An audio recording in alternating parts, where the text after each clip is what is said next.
오랜만에 돌아왔습니다. 웨스트민스터 소요리 강의 40번째, 40번째 시간이고, 예전에 좀 저희가 성례도 준비하고 그러느라고 저랑 이제 순서를 좀 바꾸셨었는데, 그래서 지난 시간 요약을 우선 좀 한번 읽겠습니다. 94문에서 97문 지난 시간 요약 같이 한번 읽으시겠습니다. 예수 그리스도께서 친히 제정하신 성례의 예식은 하나님의 백성 공동체, 즉 교회로 하여금 끊임없이 새로운 은혜를 경험하게 하는 통로입니다. 그런즉 교회는 주님의 명령대로 주님이 재림하실 그날까지 이 예식을 준엄하게 지켜나가야 합니다. 예, 믿으시죠? 이대로? 예, 저를 좀 보시면 교회에게 주신 은혜의 방편, 일반적으로 조직신학적으로 얘기하는 은혜의 방편은 세 가지입니다. 말씀, 성례, 기도. 유일한 방편이 뭐냐? 그럼 말씀이에요. 성례는 말씀과 함께 따라올 때 그것이 은혜의 방편이 되는 것이지, 말씀이 없이 성례 자체가 은혜의 방편이 될 수 없습니다.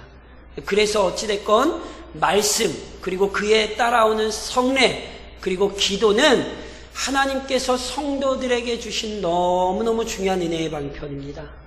특별히 성례, 성삼위 하나님의 이름으로 세례를 베푸는 것과 성만찬 예식, 주님의 죽으심을 기억하며 그의 몸을 받으며 우리가 한 몸이 되었음을 기억하는 이 예식은 하나님께서 교회에게 은혜의 강력함을 위하여 주신 것이기에 앞으로도 끊임없이 믿음으로 기도로 동참하셔야 하고 이 예식에 대한 간절함을 가지고 계셔야 합니다.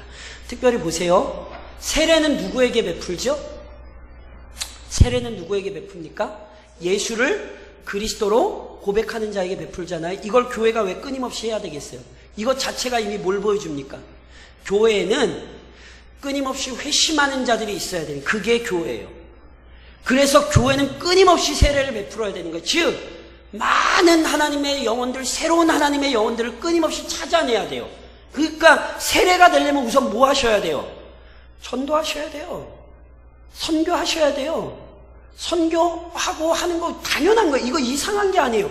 이거는 교회에게 맡기신 영광스러운 사명이에요. 선교 안 하는 교회 망합니다. 잘 들으셔야 돼요. 전도하지 않는 교회 쫄딱 망합니다. 그게 이스라엘의 역사였고 그게 교회사였어요. 그러니까 끊임없이, 이번에도 우리가 세례교회를 세웠지만 끊임없이 교회가 세례교인들을 세워나가셔야 돼요. 그게 교회다운 거예요.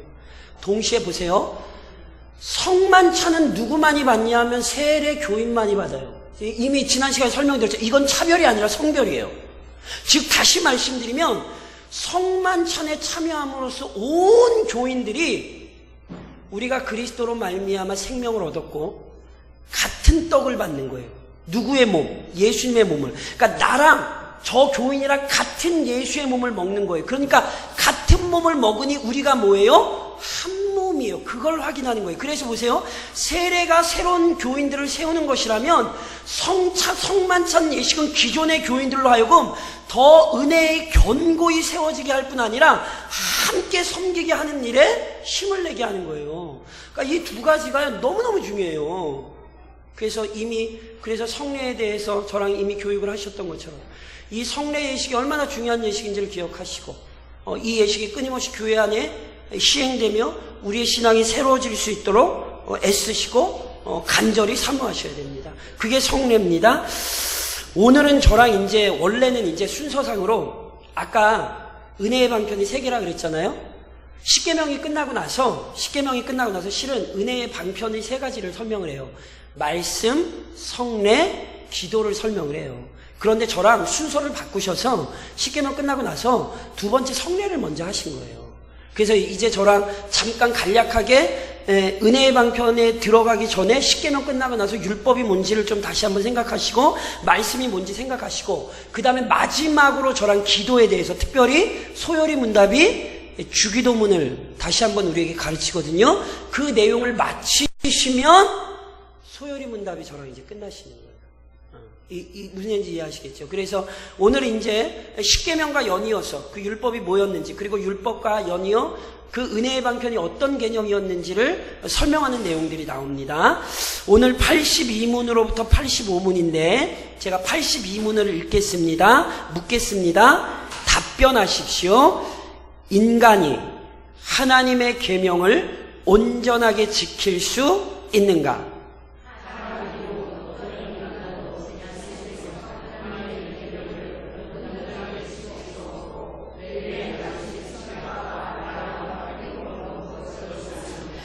예, 83문 묻겠습니다.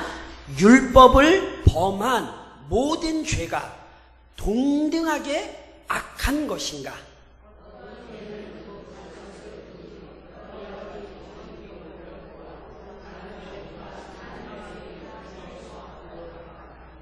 예, 84문을 묻겠습니다.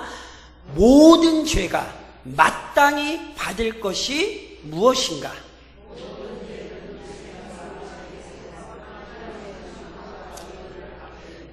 예, 제가 마지막 85문 묻겠습니다.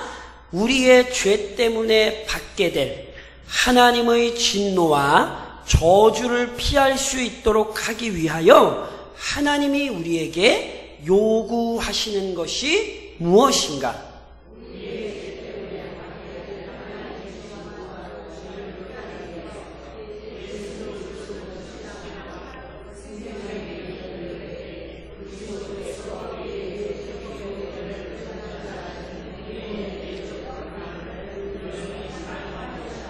예, 자, 오늘 이제 절 보세요. 제가 이제 요거 이렇게 다시 좀 요거 그냥 제 설명을 드리시는 게 나을 것 같아요. 예, 그래서 절 보시면 이제 오늘 제가 이제 크게 세 가지를 설명드릴 거예요.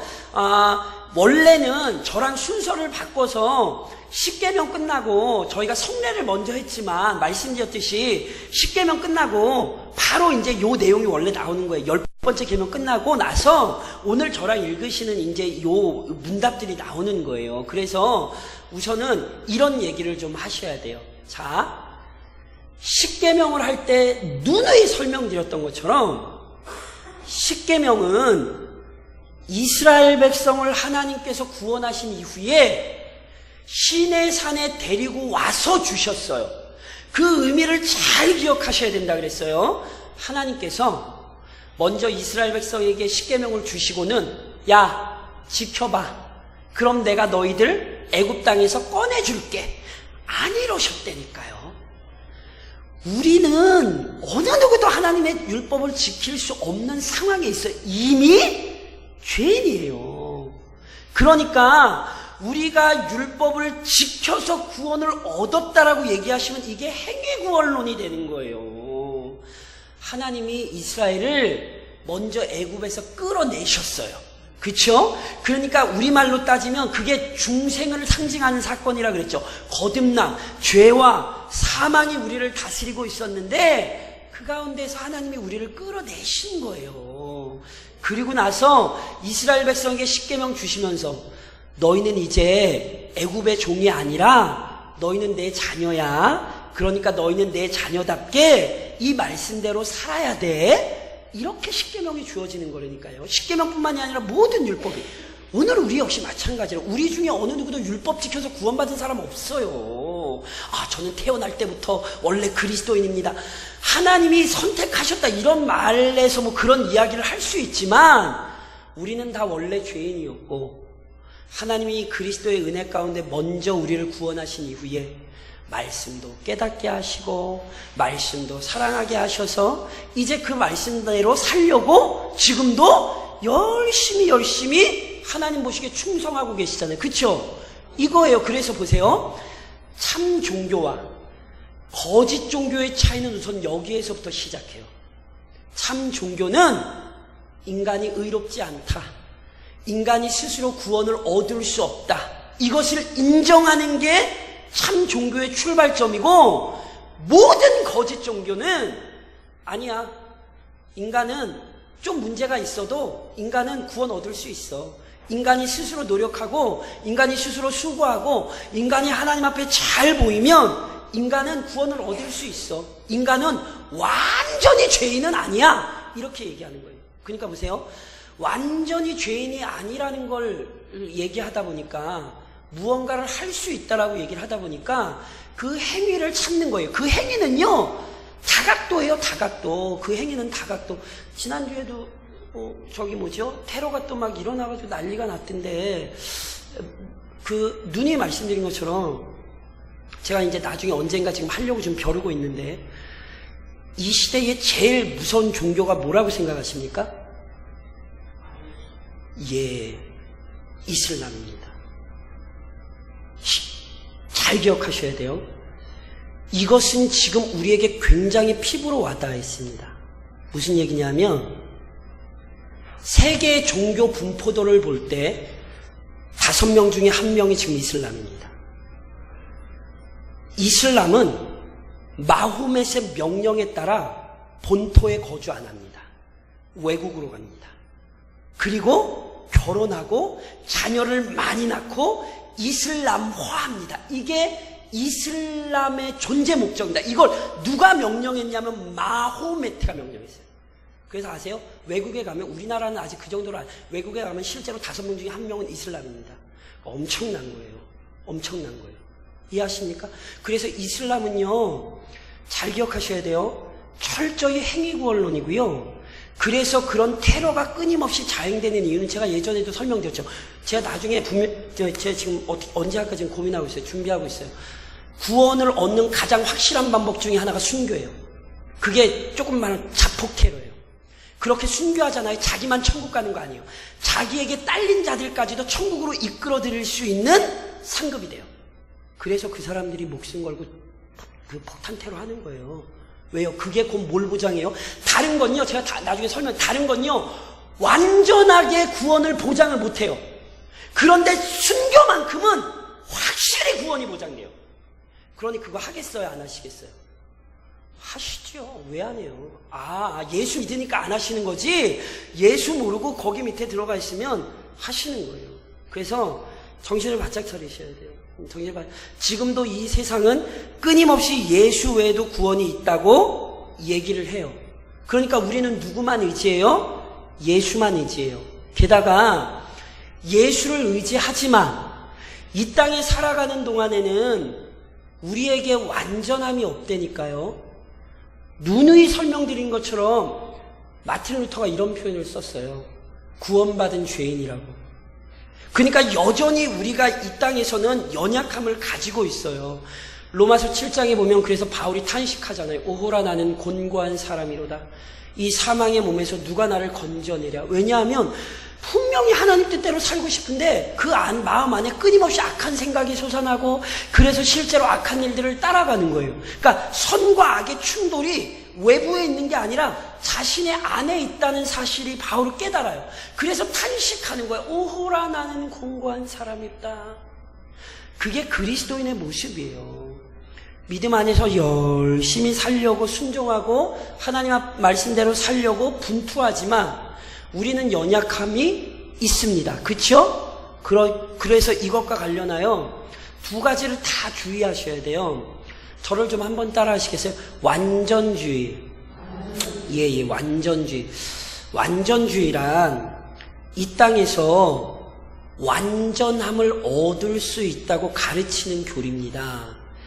그 완전주의 교리가 잘 나타난 것 중에 하나가 뭐냐 하면 캐톨릭의 성자 사상이에요. 아시는 것처럼 캐톨릭에는 누구에게 기도합니까? 캐톨릭을 몰라서 하나님 앞에 그렇게 얘기하시면 캐톨릭을 모르는 거예요. 주변에 캐톨릭 신자 있으면 물어보세요. 기도집이 있어요. 묵상집이 있고. 달라 그래서 한번 보세요. 누구한테 기도하나? 진짜로 하나님 앞에 기도하나? 예수님의 이름으로 기도하는지 제 말이 사실인지 그거 하나 이렇게 가져다가 보시란 말이에요. 그러면 성모 마리아의 이름을 빌고 때로는 성모 마리아에게 기도합니다. 더 나아가 성모 마리아뿐만이 아니에요. 성자가 있어요. 성자. 성자란 어떤 사람들인가? 성자는 일반 사람들보다 탁월한 믿음을 소유하고 있어서 그 사람들은 하나님께서 요구하시는 것보다 이 땅을 살아가는 동안 의를 더 많이 쌓았어요. 그러니까 일반 사람들은 하나님께 쌓아놓은 의가 없는데 이 사람들은 하나님의 말씀이 요구하는 것보다 더 많은 의를 쌓아놨어요. 그래가지고 그 사람들의 그 공덕이 의가 하늘에 쌓여 있어요. 이게 교리입니다. 제 얘기 잘 들으셔야 돼요. 왜 그렇게 얘기하는지를 아셔야 되니까 제가 만약에 성자잖아요? 그럼 저 혼자 구원을 얻기에 충분한 정도가 아니라 그 요구보다 제가 더 많은 것을 행했기 때문에 그 공덕이 하늘에 쌓여져 있어요. 그러니까 그것이 하늘에 쌓여져 있기 때문에 사용을 하고 싶으면 누군가 그 성자의 이름을 빌어서 간구하거나 누군가 그 성자의 능력을 빌면 하늘에 쌓여있는 그 공덕을 나의 것으로 삼을 수 있어요. 이게 성자주의, 성자 사상이에요. 이게 캐톨릭의 교리예요. 그래서 그 사람들은 성자 숭배를 하는 거라니까요. 마리아를 비롯해서 수많은 성인들을 세우는 이유는 그래서 그 하늘의 공덕을 자기 걸로 쌓아서 자기의 의를 만드는 거예요. 이게 완전주의의 아주 대표적인 오류 중에 하나예요. 물론 완전주의는 여러 가지 형태로 나타나요. 제가 예전에 설명드린 구원파, 유병원이 원래 구원파가 완전주의라니까요. 그 사람들이 이 땅에서 완전해진다고 얘기를 해요. 그래서 구원파 교리로 들어가면 예수님을 믿기로 고백하고 거듭났잖아요. 거듭났잖아요. 박옥수, 거듭남, 죄사함의 비밀. 그 책 읽으시면 안 돼요. 정말로 훈련된 사람이 아니면 그 책 읽으면 넘어가요. 그 책을, 왜냐면 책을 너무 잘 써가지고 아주 웬만한 성도들이 그 책 읽으면 그 얘기가 진짜인지 혹하고 넘어가요. 거기에도 그런 교리들이 나와요. 그러니까 이 땅에서 우리는 완전 예수를 믿고 고백하는 순간, 거듭나는 순간 완전함을 얻었기 때문에 구원파의 가장 중요한 내용 중에 하나는 내가 죄를 져도 그것은 더 이상 내 죄가 아니에요. 그것은 사단이 짓는 것이고 그 죄는 나랑 상관없어요. 이걸 의심하잖아요? 그럼 믿음이 없는 거예요. 근데 이걸 믿는 게 바보인 거예요. 왜냐하면 성경은 우리에게 완전을 얘기하지 않습니다. 우리는 여전히 연약하고 예수님 앞에 갈 때까지 또는 예수님이 오실 때까지 우리는 절대로 완전하지 않습니다. 그런데 동시에 따라하세요. 무율법주의. 완전주의가 야 우리는 완전해질 수 있어 이렇게 얘기해서 이단이 됐다면 무율법주의 또는 반율법주의자들이 있어요. 이 사람들은 우선 이걸 인정해요. 맞아. 우리는 율법 못 지켜. 우리는 연약해. 그리고 실제로 율법을 지키신 분은 누구냐 하면 예수님이거든요. 그렇죠? 예수님은 율법을 완전히 지키셨습니다. 그러니까 보세요. 야 어차피 우리는 지키지도 못하는 거고 그리고 예수님이 그걸 완성하신 거잖아. 그러니까 우리는 그냥 예수님이랑 그냥 덩달아 잘 따라가면 돼. 이 땅 살면서 우리는 율법 같은 거 지킬 필요 없어. 이렇게 다는 거예요. 이건 역시 이단입니다. 율법 지켜야 합니까? 안 지켜야 됩니까? 확실히 대답하셔야 돼요. 율법 순종하셔야 돼요? 안 하셔야 돼요? 순종해야 돼요. 율법을 순종해서 구원을 얻으려고 율법에 순종하는 게 아니라 하나님의 자녀로 부름 받았기 때문에 하나님의 자녀답게 살기 위해 율법에 순종하는 거예요. 이해하시겠어요? 이게 기독교 신앙이니까 완전주의 오류를 범하셔도 안 되고 무율법주의 또는 반율법주의 아유 야 그냥 하나님 말씀대로 안 살아도 구원받아 이렇게 얘기하시면 안 돼요. 그건 역시 이단이에요. 우리는 끊임없이 하나님의 은혜를 의지하여 하나님의 말씀대로 살아야 합니다. 왜냐하면 죄의 결과를 우리는 명확히 알기 때문에 죄란 누누이 설명드렸죠. 본질적으로 죄란 하나님을 향한 거예요. 그래서 저랑 십계명 살펴볼 때 이런 거 살펴보셨잖아요. 도둑질하면 돼요, 안 돼요? 이것도 물어봐. 자, 세 번째 계명.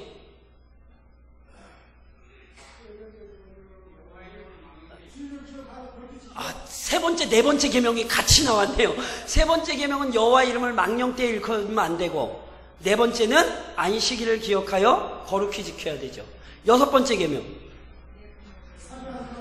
자, 6번째, 이거 다시 하셔야 돼요. 자, 도둑질하면 안 되죠.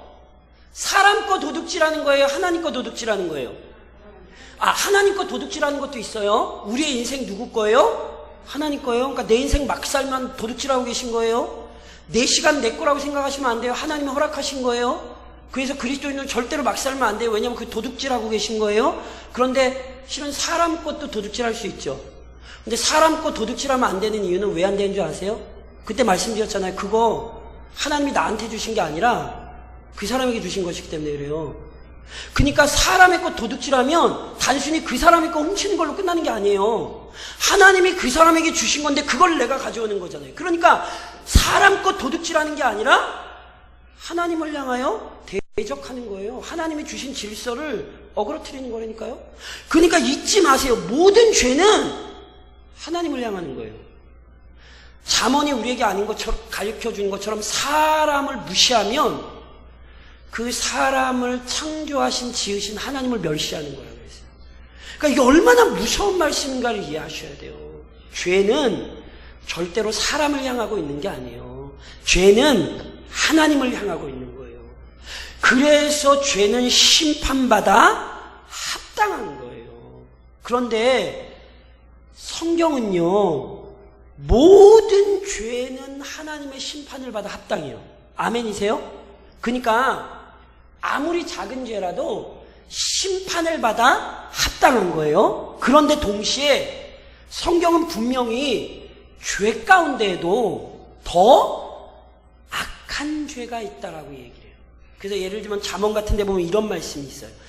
여호와께서 미워하시는 것 곧 그의 마음에 싫어하시는 것이 67가지이니. 하나님께서 싫어하는 게 6, 7가지밖에 없으시겠어요? 아니죠. 근데 하나님이 정말 마음에 싫어하시는 것이 있다는 거예요. 간음하면서 그런 말씀 드렸어요. 음행을 피하라. 사람이 범하는 죄마다 몸 밖에 있거니와 음행하는 자는 자기 몸에 죄를 범하느니라. 그래서 그때는 말씀드려요. 저희가 일반적으로 형법으로도 크게 다루는 죄들이 있잖아요. 그러니까 사람을 한 대 때린 것과 상해한 것과 사람을 찔러 죽인 것에 대한 형법이 같습니까? 당연히 다르잖아요. 죄도 그래요. 그래서 상급이 다를 수 있는 것처럼, 우리의 상급이 다를 수 있는 것처럼 죄에 대한 심판도 무거운 형벌이 있습니다. 잘 기억하셔야 됩니다. 그러니까 예를 들면 그냥 이 땅을 이렇게 마음대로 살았던 사람과 더 아주 악하게 살았던 사람들, 예를 들면 지금 마음의 소망은 그래도 평양이 제2의 예루살렘이라 불렸던 곳인데 하나님께서 은혜를 주셔서 김정은이 같은 사람이 회심할 수 있었으면 좋겠어요. 그런 얘기 들어보셨죠? 북한의 주체 사상 중에 김일성, 김정일, 김정은 그 세 글자를 바꿔서 하나님이라는 말로 바꾸면 기독교 신앙과 너무 부합하다는 거예요. 그러니까 김일성이 북한에서 하나님이 됐던 거죠. 그러니까 분명히 일반 사람들이 하나님 앞에 심판받는 것과 김일성이가 심판받는 게 분명히 다를 거예요. 김정은이 회개 안 하고 죽으면 이 세상에 살았던 어떤 사람보다 악한 심판에 처해질 거예요. 그게 성경이 가르치네요. 그러니까 죄를 피하셔야겠어요? 안 피하셔야겠어요? 당연히 죄를 피하셔야 되는 거예요. 그리고 그것을 하나님은 이미 이 땅 가운데 보이셨어요. 자, 구원이, 자, 이렇게 하죠. 우리 구원 받았습니까? 안 받았습니까? 그럼 다시 여쭤볼게요. 우리 구원 완성됐습니까? 완성 안 됐습니까?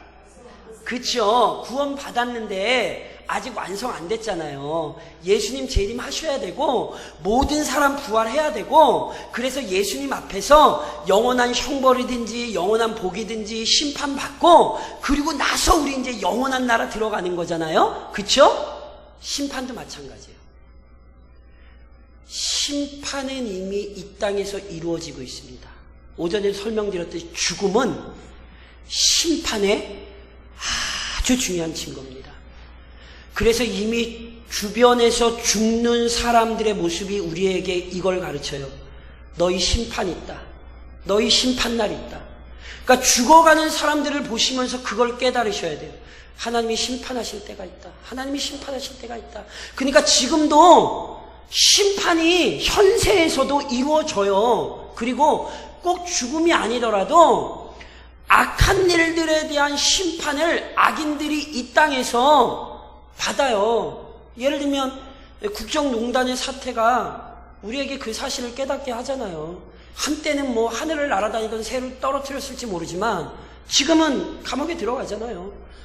그러니까 물론 평생 살면서 악인임에도 떵떵거리며 사는 자가 간혹가다 있습니다. 간혹가다 있지만 여전히 이 땅에서도 심판은 이루어지고 있습니다. 그러다가 최후의 날에 그 심판이 완성될 거예요. 그러니까요, 지혜는 뭐냐면 악인들이 악한 일을 행하다가 심판을 받는 것을 보고 경고받으셔야 돼요. 아이고, 악한 일 하면 저렇게 되는구나. 아이고, 나쁜 일 하면 하나님이 가만히 내버려 두시지 않는구나. 깨달으셔야 돼요. 이거 못 깨달으면 이거 성경 잘 모르는 거예요. 그리고 우리는 나는 절대 악한 일을 범하지 말아야지. 이렇게 결단하셔야 되는 거예요. 물론 하나님께서 믿음 안에서 살 때 우리에게 은혜를 주십니까? 안 주십니까? 아이고, 은혜를 주시죠. 얼마나 풍성한 은혜를 주십니까? 실은요, 실은 제가 어제 제가 예전에 가르쳤던 청년들 결혼식에 있어서 자매랑 형제랑 저한테 배웠던 애들이라서 제가 어제 주례를 좀 하고 왔는데, 실은 그 자매가 굉장히 어려운 삶을 살았어요. 제가 그 아이들을 꽤 오래 가르쳤기 때문에 자매가 저희 보통 얘기하는 집안이 저희 보통 얘기하는 그 콩가루 집안이었어요. 그래서 얘가 가정의 어려움이 너무너무 많았어요. 그래서 제가 청년 동안 가르치는 동안 얼마나 한밤중에 울면서 전화하고 한두 번 그러지 않았거든요. 그런데 믿음 안에서 잘 참고 인내해서 남자애도 제가 가르치는 믿음이 너무 좋은 신실한 남자. 그 부모님들이 장로님이고 권사님이신데 믿음이 너무 좋으시고. 그래서 제가 어제 가서 주례하는데 너무너무 기쁘더라고요. 둘 다 제가 다 가르쳤으니까 아는 애들이고 믿음 안에서. 그리고 자매에게 하나님께서 위로하시는 거야. 그러니까 그 남자의 가정이요. 가정이 굉장히 좋아요. 그러니까 누나 둘의 본인인데 누나들도 너무 좋고, 누나들도 누나 하나는 제가 가르치고 다 그랬던 청년이에요. 그래서 제가 어제 결혼 주례하면서 너무 기뻤어요. 그 아이가 그렇게 어려운 청년 시절을 믿음 안에서 그렇게 막 수고하고 애쓰고 막 분투하고 울고 불고 그리고 살았는데 하나님께서 그 아이를 위로하시는 것 같아서, 아시는 것처럼 어찌됐건 그 어려운 형편에도 이렇게 믿음의 가정, 그것도 그냥 가정도 아니고 좋은 믿음의 가정에서 결혼하고 해서 제가 실은 큰 은혜로 하나님이 저 아이의 마음을 위로하셨고, 그래서 제가 어제 결혼식 하기 전에 그 자매가 저한테 장문의 카톡을 하나 보내면서 지가 그런 얘기를 해요. 목사님, 맨날 목사님한테 무언가 얘기할 때 맨날 가슴 아픈 얘기만 하고 슬픈 얘기만 하다가 결혼이라는 너무 좋은 얘기를 할 수 있어서 목사님 너무너무 감격해. 카톡에 그렇게, 저도 그렇고. 제가 어제 다시 그 사실, 믿음 안에서 살면 하나님이 이 땅에서 은혜 주십니까? 안 주십니까? 주십니다. 물론 그 은혜가 나중에 예수님 재림하실 때 완성될 것이지만 아니에요. 이 땅에서 하나님께서 순간순간 우리에게 은혜 주세요. 심판이 있을 뿐 아니라 은혜가 있다니까요. 그러니까 그것을 놓치고 사는 사람들이 되지 마시라는 거예요. 아까 오전에 누누이 강조해서 설명드렸죠. 아니, 자녀됨의 권세를 받았는데 왜 자녀처럼 안 사시고 마치 어디서 주워온 아이처럼 사시려고 그러시냐 말이에요. 참 불쌍한 거예요. 참 불쌍한 거예요. 자녀니까 자녀처럼 사셔야죠. 무엇보다 하나님께서 오늘 우리 요리문답에 있는 것처럼 진노와 저주에서 피하는 길을 주셨어요. 하나님은 심판자이시기 때문에 심판을 선언하실 수도 있어요. 그러나 하나님은 심판자이시기 때문에 하나님은 심판에서 우리를 벗어나게 하실 수도 있는 거예요. 그래서 하나님께서 우리에게 심판을 벗어나는 방법을 주셨죠. 그게 뭐예요? 그게 주 예수를 영접하는 거죠. 다른 길 있습니까? 없습니까? 다른 길 없습니다. 다른 거 자꾸 찾아다니시면 안 돼요. 다른 거 의지하시면 그것만큼 어리석은 일이 없다니까요. 이건요, 다시 한번 말씀드리지만 독선적인 메시지가 아니에요.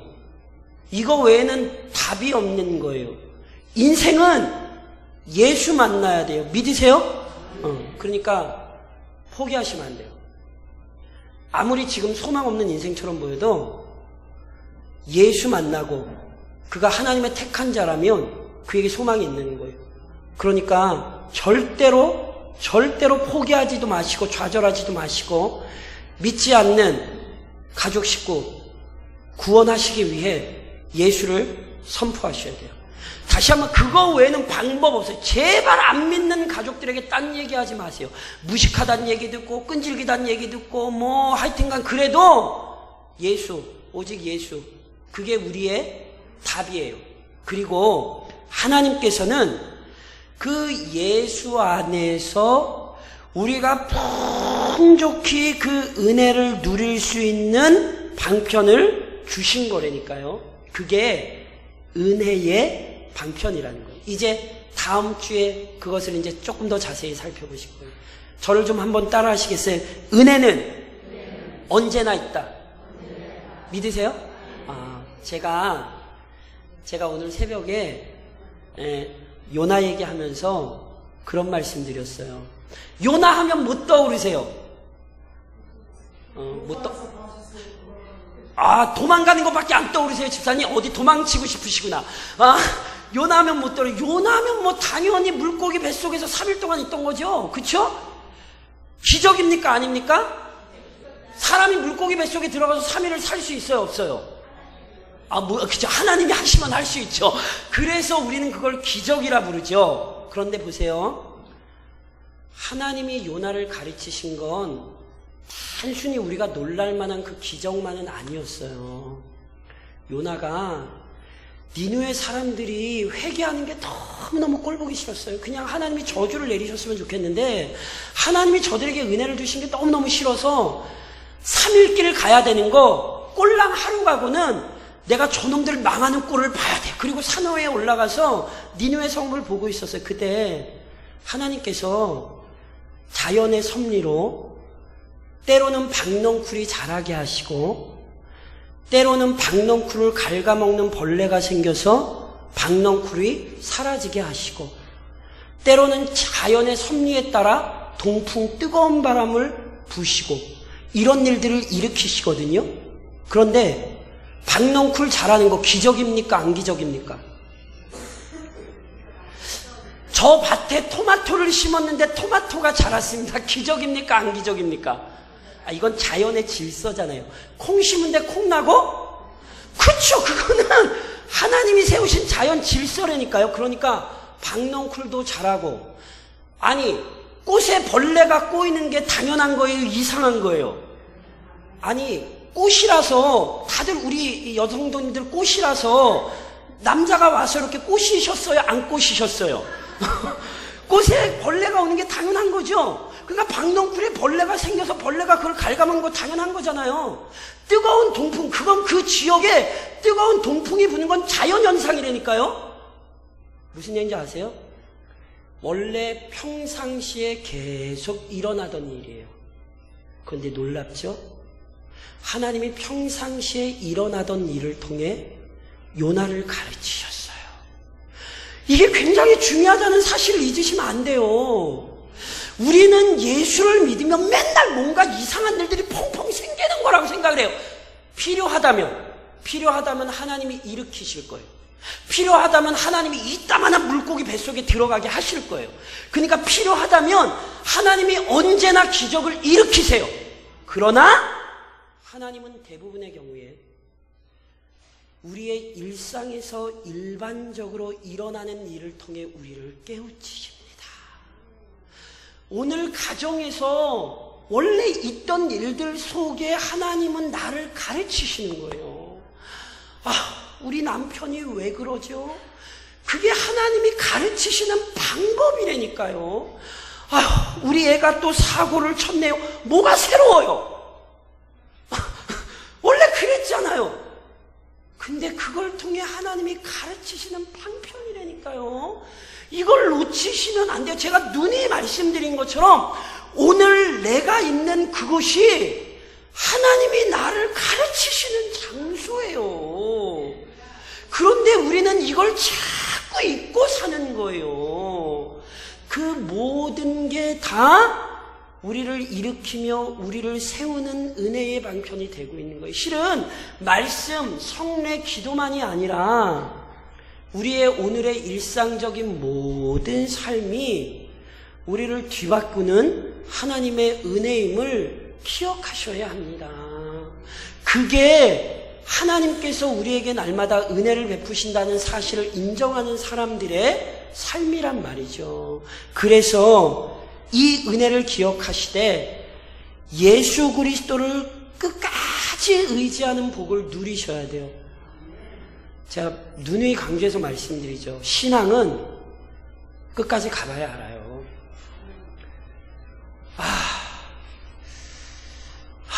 한국교회에 아주 새벽 기도로 유명했던 교회가 있습니다. 수많은 성도들에게 큰 꿈과 소망을 일으켰던 교회가 있습니다. 그런데 그 교회가 교단의 법과 질서를 어기면서까지 사람의 욕심을 채우면서까지 악한 일을 지금 하고 있어요. 너무 안타까워요. 하나님께서 그 목사님과 그 교회에게 은혜를 주셔서, 왜냐하면 이게 그 교회 문제로 끝나지 않고 지금 한국 사회가 지금 그래서 그 교회 문제에 다시 집중하기 시작했어요. 그러니까 교회에서도 안 된다고 교단 법을 어기면서까지, 그러니까 지금 다 또 사회가 들고 일어나서 봐라 교회가 저런다. 사회에서도 기업을 세습하는 것을 욕을 하는데 너무너무 가슴이 아파요. 너무너무 가슴이 아파요.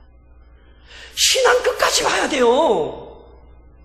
진짜 그 사람이 믿음으로 살았는지, 정말 그 사람이 말씀을 지키고 있는지 죽을 때까지 봐야 된다니까요. 그러니까 복을 누리시되 죽을 때까지 예수 의지하는 복을 누리셔야 돼요.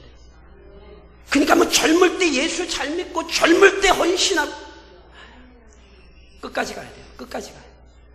그러니까 끝까지 그 믿음을 지키는 복을 누리시란 말이에요. 세상의 것 다 잃어버려도 예수를 잃어버리는 분들이 되시면 안 돼요. 그게 진짜 신앙이에요. 그러면서 결코 죄악을 본받지 말고 의로운 삶을 실천하십시오. 성경은 우리에게 보물을 땅에 쌓아두지 말고 어디에 쌓아두라 그랬어요? 하늘에 쌓아. 자, 보물 하늘에 있으면 하늘 쳐다보고 사시겠어요? 땅 쳐다보고 사시겠어요? 그렇죠. 그러니까 빨리 보물을 하늘에 쌓으시란 말이에요. 그럼 보물을 하늘에 어떻게 쌓나요? 계좌번호 알려드려요? 보물을 하늘에 어떻게 쌓아요? 성경이 얘기하는 보물을 하늘에 쌓는 것은 다른 것 아니에요. 아까 캐도릭이 얘기하는 것처럼 이상한 공덕 쌓고 그러는 거 아니에요. 보물을 하늘에 쌓고 산다는 것은 하나님의 말씀에 순종하여 오늘 이 땅을 살아가는 게 보물을 하늘에 쌓고 계시는 거예요. 제가 예전에 설명드린 마태복음 25장에 보니까 어린 소자에게 물 한 그릇 준 걸 우리 주님이 기억하고 계신데요. 아이고, 그 물 한 그릇 준 게 뭐가 대단해서, 예수의 이름으로 물 한 그릇 주는 건 대단한 거예요. 그래서 제가 말해, 교회 뭐 생기면 다 퍼갖다 주세요. 교회는 쌓는 곳이 아니라 교회는 나누는 곳이란 말이에요. 누님이 말씀드린 것처럼 교회는 뭔가를 이렇게 끌어안으려고 그러면 안 돼요.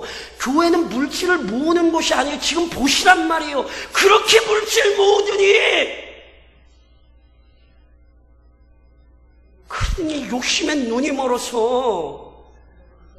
그러니까 그런 일들이 일어나는데도 아직도 한국교회가 그걸 못 깨닫고 자꾸 교회 안에 뭘 쌓으려고 그러잖아요. 얼마나 미련하고 어리석냔 말이에요. 그런데도 여전히 한국교회가 그걸 못 벗어나고, 어떻게 하면 것을 잘 꾸미고, 어떻게 하면 뭘 끌어당겨서 뭘 투자를 해서. 제발 저희는 절대 쌓아놓을 생각하지 마세요. 이 땅에 있는 거 다 썩어져요. 하나님이 주시는 것 있다면 다 풀어내세요. 하나님이 주시는 것 있다면 다 이 하나님의 영광을 위해 풀어 제끼세요. 그게 교회고, 그게 그리스도인이에요. 하나님이 원하시는 의로운 삶을 사셔야 되는 거예요. 결국 그러므로 말미암아, 따라하시겠어요? 성장하는 그리스도인. 사랑하는 성도 여러분, 성장하셔야 돼요. 제가 한번 여쭤볼까요? 올 한 해 얼마나 신앙이 성장하셨습니까? 이 질문 피해가지 마세요. 감사한 건 우리 예비구역장 교육하면서 다들 하나님께서 주시는 은혜가 참 많은 것 같아요. 제가 20주, 20주 교육했는데 제가 숙제도 이렇게 내드리고, 숙제 내드린 거 써온 걸 보면 믿음의 성장이 보여요. 그러니까 처음에 그 숙제에 써왔던 거랑 지금 써오시는 거랑 내용이 너무 달라요. 너무너무 감사해요. 근데 그게 예비구역장을 참석하시는 분들만의 특권입니까? 물으셔야 된다니까요. 내가 성장했나? 누누이 말씀드리죠. 전 신앙생활을 오래 해서. 성경이 어디 신앙생활을 오래 하면 성장 안 한다고 그런 게 성경 어디에 있습니까? 우리는 죽을 때까지 성장하는 사람들인데, 우리는 올해를 마치면 한 달 남았어요. 한 달. 빠르죠? 그렇죠? 성장하셨어요? 작년 신앙보다 올해 신앙이 나아지셨어요?